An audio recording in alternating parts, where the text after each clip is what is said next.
നമുക്ക് അതിന് ആവശ്യമുള്ള സാധനങ്ങൾ എന്തൊക്കെയാന്ന് നോക്കാം. ഞങ്ങൾ ഇവിടെ 1 കപ്പ് മൈദ എടുത്തിട്ടുണ്ട്, പിന്നെ കുറച്ച് ഉപ്പ്, ആവശ്യത്തിന് പഞ്ചസാര, 2 മുട്ട, 2 പഴം, പിന്നെ ഞങ്ങൾ ഇവിടെ 1 ക്യാരറ്റ് ഗ്രേറ്റ് ചെയ്തും വെച്ചിട്ടുണ്ട്. അപ്പൊ ഇനി നമുക്ക് മിക്സി ജാറിലേക്ക് മിക്സ് ചെയ്യാനുള്ള സാധനങ്ങൾ ഇട്ടെടുക്കാം. ആദ്യം തന്നെ നമുക്ക് മുറിച്ച് വെച്ചിരിക്കുന്ന പഴം ഇട്ട് കൊടുക്കാം. ഇനി നമുക്ക് അതിലേക്ക് എടുത്തു വെച്ചിരിക്കുന്ന പഞ്ചസാര ഇട്ട് കൊടുക്കാം. ഇനി അതിലേക്ക് ആവശ്യത്തിന് ഉപ്പ് ഇട്ട് കൊടുക്കാം.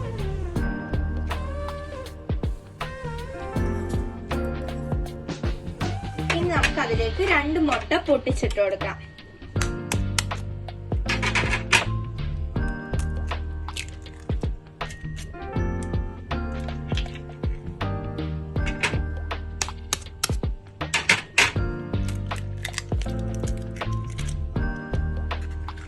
ഇനി നമുക്ക് അതിലേക്ക് എടുത്തു വെച്ചിരിക്കുന്ന മൈദ ഇട്ട് കൊടുക്കാം.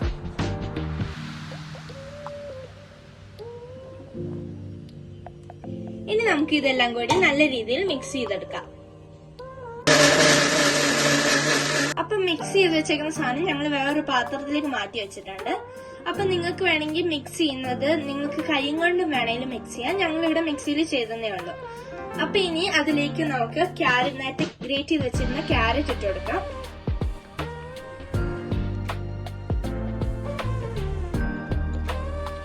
ഇനി നമുക്കിതെല്ലാം നല്ലോണം മിക്സ് ചെയ്തെടുക്കാം.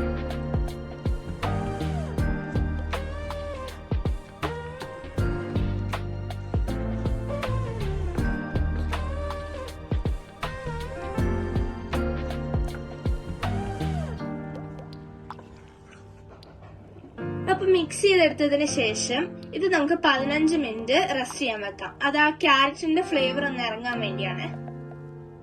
അപ്പൊ 15 മിനിറ്റ് കഴിഞ്ഞിട്ടുണ്ട്. ഇനി നമുക്ക് ഇന്ന് ഇളക്കാം.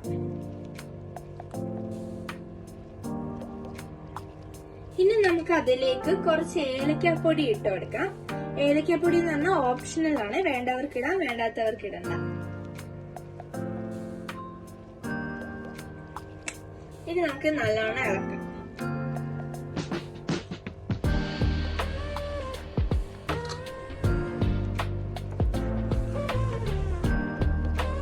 അപ്പൊ നമ്മുടെ ഫ്രൈങ് പാൻ ഇവിടെ ചൂടാക്കാൻ വെച്ചിട്ടുണ്ട്.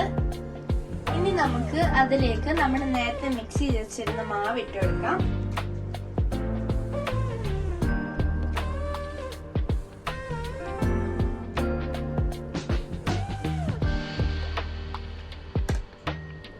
അപ്പൊ ഒരു സൈഡ് ആയതിനു ശേഷം നമുക്ക് ഇത് തിരിച്ചിട്ട് കൊടുക്കാം.